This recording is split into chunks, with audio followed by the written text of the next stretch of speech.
Mesdames et messieurs, bonjour. Je reviens encore vers vous aujourd'hui. C'était pour dire que nous attendons Brice Clotaire Nguema et Parfait Eyi devant les tribunaux français. Je vais répondre aussi à ces commentaires, à tous ceux qui m'ont écrit par commentaire. Ils sont 5 personnes. Je vais répondre à... C'est-à-dire que ça a été... les commentaires ont été... les commentaires qui m'ont été destinés étaient les mêmes.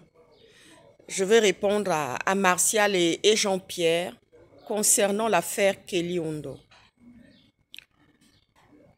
Et je vais d'abord commencer par répondre à Brice Clotaire Oligui Nguema et Parfait Eyi.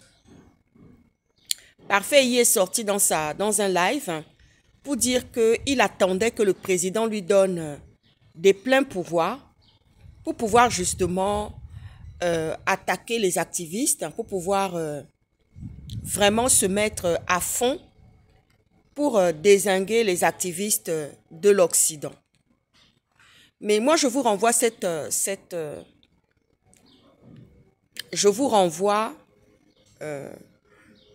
ma réponse en vous disant, on vous attend devant les tribunaux français. Moi, je suis basée à Bordeaux. Voilà, je suis basée à Bordeaux. J'ai voyagé dans le monde entier.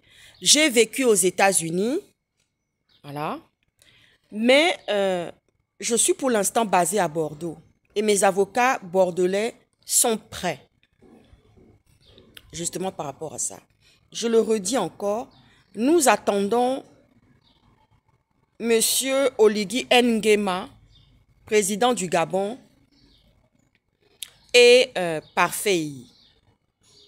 Vous savez, lorsqu'il y a eu le procès de cet armateur, cet industriel pêcheur de Monsieur Cardo, qui était un Bordelais, qui a gagné son procès face à Omar Bongo, le défunt président Omar Bongo, c'était une joie. Et je disais comme ça justement au moment où j'ai suivi ce débat, enfin les débats, toute la procédure, c'est-à-dire que nous étions là, moi et mes avocats et mon compagnon, nous étions là. Et on a dit comme ça, c'est la fin de toute chose. Ça sonne le glas. Ça sonne vraiment le glas. Et ça sonnait vraiment le glas. Il y a eu justement quelques temps, parce que cette procédure s'est déroulée en 98. Ce procès qui a eu lieu, qui opposait cet armateur industriel de la pêche au Gabon, qui était Monsieur Cardo, un Bordelais, face à Omar Bongo, qui avait une cohorte d'avocats, de gauche à droite, mais ils ont perdu. Parce que pour eux, ils avaient envie de démontrer une chose, c'est la puissance du Gabon. C'est les intérêts que le Gabon apportait à la France. Mais les magistrats français n'ont pas ce regard-là. Tout citoyen qui comparaît devant la justice française a droit à une justice équitable. Est-ce que vous voyez ce que je veux dire? Prenez toutes mes vidéos parce que semble-t-il, par petite intimidation de Brice Clotaire Oligui Nguema et de Parfait Eyi et des activistes de la Mangeoire, vous avez tous les lives et les vidéos qui sont véhiculés. Mais prenez mes vidéos, prenez le temps de regarder mes vidéos. Moi, je n'ai pas besoin de me justifier. Je vais répondre à Martial et à Jean-Pierre. Ça, j'en viens. Ne vous inquiétez pas. Mais pour l'heure, je réponds d'abord à Brice Clotaire Nguema et Parfait Eyi, en leur disant, on vous attend devant les tribunaux français. Voilà, on a envie d'en découdre. Moi particulièrement, j'ai envie d'en découdre. Donc, venez sur le terrain de la justice française, voyez-vous, venez sur le terrain de la justice, puisque je suis française. Je suis française, donc j'ai droit à une justice équitable. Où est-ce que je veux dire non? Venons-en sur le terrain de la justice française, devant les magistrats de la France, justement, parce que la séparation des pouvoirs est bien établie ici en France. Il n'y a pas un mélange de genres comme au Gabon où il n'y a pas de justice. Il y a une chose que je déplore. D'ailleurs, j'ai demandé à mes avocats de décortiquer le live de Parfait. Il y a quelque chose que je ne supporte pas, c'est les intimidations et la domination. Et mes avocats me disent, mais ma chère, très grande, la grande Mauclair, je comprends aisément que tu ne supportes pas la domination et les intimidations. Parce que je n'ai pas grandi, je ne viens pas d'une maison où il y avait intimidation ni domination. Est-ce que vous voyez ce que je veux dire? Voilà. Je ne viens pas de cette maison-là. Je n'ai pas grandi dans une maison où il y a domination ou intimidation. Alors, j'ai demandé à mes avocats, en retour aussi, c'est la même stratégie qu'il faudra mettre en place face à les parfaits EI, face à toute cette race d'activistes de la mangeoire. C'est-à-dire qu'il faut prendre le temps d'aller voir des experts et de faire étudier aussi les vidéos qui sont véhiculées en direction du Gabon par rapport à ceux qui sont à la mangeoire, les menaces de mort, les intimidations. Alors là, s'il y a quelque chose dont j'ai horreur, c'est les intimidations, la menace et la domination. Ça, je le dis haut et fort. Et vous savez, quand il y a eu ce procès, je dis, justice a été rendue à Monsieur Cardoz qui était venu ici déposer plainte parce qu'il avait souffert. Il avait beau demander son droit, qu'on lui reconnaisse son droit, sa légitimité par rapport au fait qu'on le lésait par rapport à un droit. Mais le président Omar Bongo ne voulait pas entendre raison par rapport à cela. Lui, il était tout simplement sur le terrain pour dire que oui, lui, il est président du Gabon et qu'il y a des histoires de elfes et ceci et cela. Parce que quand ils ont réussi à éteindre le feu par rapport à l'affaire elfe, il s'est dit que ça sera encore la même chose avec un citoyen français, lambda, qui est venu faire la pêche, un industriel français et bordelais qui est venu faire la pêche au Gabon. Alors il s'est dit ça c'est du menu flottant. Est-ce que vous voyez ce que je veux dire? Il s'est dit que c'est du menu flottant, mais ce n'était pas du menu flottant parce que justice équitable a été rendue. On est dans un état de droit ici, on est en démocratie, on est dans le pays de la liberté des droits de l'homme. Et moi, j'invite à tous ceux qui ont des inquiétudes, qui se posent actuellement des questions, ne vous posez pas 10 000 questions. Moi, je dis seulement que nous attendons Brice Clotaire Oligui Nguema, président du Gabon, et Parfait EI à venir devant les tribunaux français. C'est sur ce terrain-là qu'on vous attend. Donc, quand il y a eu ce procès que Omar Bongo avait perdu face à cet armateur industriel de la pêche du Gabon, lorsqu'il avait perdu, Omar Bongo avait perdu ce procès, j'ai dit c'est la fin de toute chose.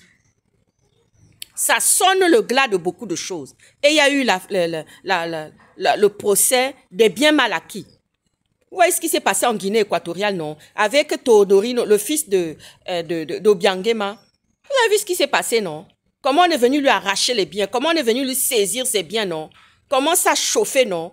Ah, ce sont les mêmes qui vous disent, venez ouvrir des comptes ici. Ce sont les mêmes qui vous caressent dans le dos, qui vous tapent à l'épaule. Ah, tu es des nôtres. Parce qu'il y a intérêt. La France a toujours dit qu'elle n'a pas d'amis, elle n'a que des intérêts.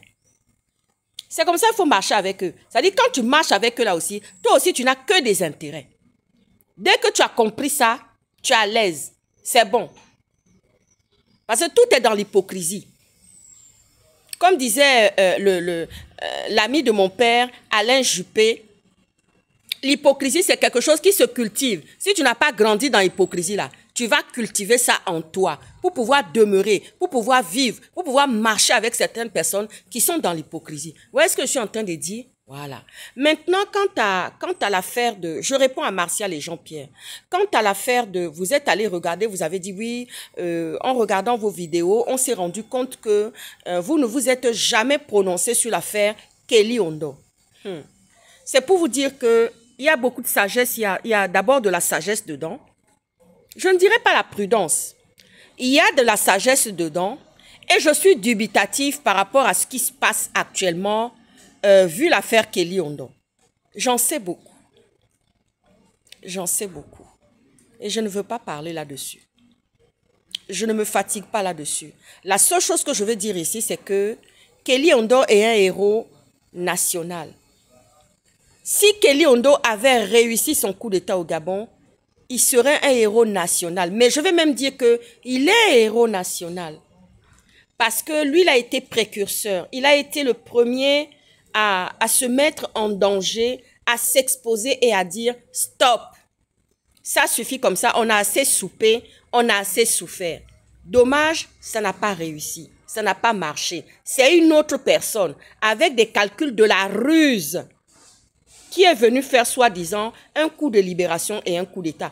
Et on voit que vraiment c'est la ruse. On voit vraiment que ce n'est pas un vrai coup d'État parce que quand vous voyez que ceux avec qui ils ont fait ce coup d'État-là, ils les ont mis en fuite, notamment HPO, Hervé Patrick Opianga.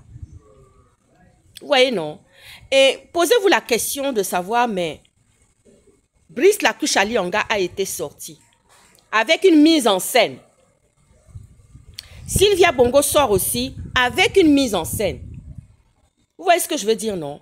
Donc, vous savez, je vous dis, depuis longtemps, je suis dubitatif. Et je vais vous dire encore quelque chose. J'en discutais avec mes équipes et mes avocats qui me disaient comme ça, maintenant le monde entier sait que tu as combattu. Le monde entier sait que tu as combattu. Je détiens des choses en ma possession concernant le combat que j'ai dû amener pour la libération du Gabon. J'étais dans l'ombre, mais je possède des choses. C'est pour cela que quand je sors souvent pour appeler le nom de Stéphane Zin, parce qu'ils étaient deux activistes. Le deuxième, je ne citerai jamais son nom. Parce que c'est quelqu'un qui est reparti dans la vie normale, qui est parti s'occuper de sa famille, qui n'a même pas demandé qu'on lui reconnaisse cela. Il est rentré dans la vie normale pour aller s'occuper de sa famille, pour aller profiter de ses enfants. Vous voyez ce que je veux dire, non? Mais je ne citerai jamais le nom de cette deuxième personne-là qui était activiste dans la première vague. Je ne vais jamais citer son nom. Je ne vais jamais citer son nom. Mais quant à Stéphane Zin, à chaque fois qu'il y aura quelque chose qui est du possible, je citerai son nom, je dis, Ruitan, viens t'asseoir, on va causer. Vous voyez ce que je veux dire, non? Voilà, parce que je détiens des choses et lui aussi détient des choses. Et ce sont les mêmes choses que nous détenons de gauche à droite. Vous voyez ce que je veux dire, non? Voilà. Donc, c'est pour dire aujourd'hui que cette affaire de Kelly Ondo, moi, je suis dubitative. Je ne veux pas me prononcer. Ce n'est pas parce que je n'aime pas. Non, pas du tout. Mais je suis dubitatif. Et vous allez voir qu'il y aura encore quelque chose de bizarre, de rocambolesque qui va sortir. Vous voyez, je veux dire non. J'attends que ça soit encore comme l'affaire de Sylvia Valentin Bongo. Et là, je vais sortir et puis je vais appeler un nom. Vous voyez ce que je veux dire, non? Voilà, je vous donne déjà une première, un avant-goût de ce qui va se passer. Au moment où même on va sortir, que cette affaire va éclater en apothéose au dehors, l'affaire de Kelly Ondo, à ce moment-là, je viendrai devant ma caméra ici, je mettrai en action, je discuterai d'abord avec mes équipes et mes avocats. Ensuite, je viendrai me mettre devant les vidéos ici pour pouvoir exprimer, pour pouvoir dire ce que je pense à propos de la situation de Kelly Ondo. Et là, je vais appeler un nom. Vous voyez ce que je veux dire, non? Oui. Parce que toi, Stéphane Zin, un jour, tu es sorti dans un live comme ça et tu as parlé en disant « Ah, ben dis donc, tout ce que tu disais, c'est la vérité. Et tout ce que tu faisais dans l'ombre là, c'est la vérité. » Ça m'a touché. Je dis, ok, en voilà une manière de reconnaître quelque chose. Et tu savais que j'étais là. Tu savais que je te regardais lors de ce live-là. Puisque ce live-là, tu l'as fait en plein air. Tu étais dans un parc. Tu étais dans un parc où tu faisais ce live-là. Et tu es venu me reconnaître mes lettres de noblesse. Je ne suis pas stratège pour rien. Vous voyez ce que je veux dire, non? Voilà. Donc, moi, je dis tout simplement une chose. Nous attendons Brice Clotaire Oligui Nguema et Parfait Eyi et les autres devant les tribunaux français. Sur ce, mesdames et messieurs, je vous souhaite Et puis, il y a certaines personnes qui sont venues me dire comme ça, oui, on a remarqué que vous mettiez souvent le foulard.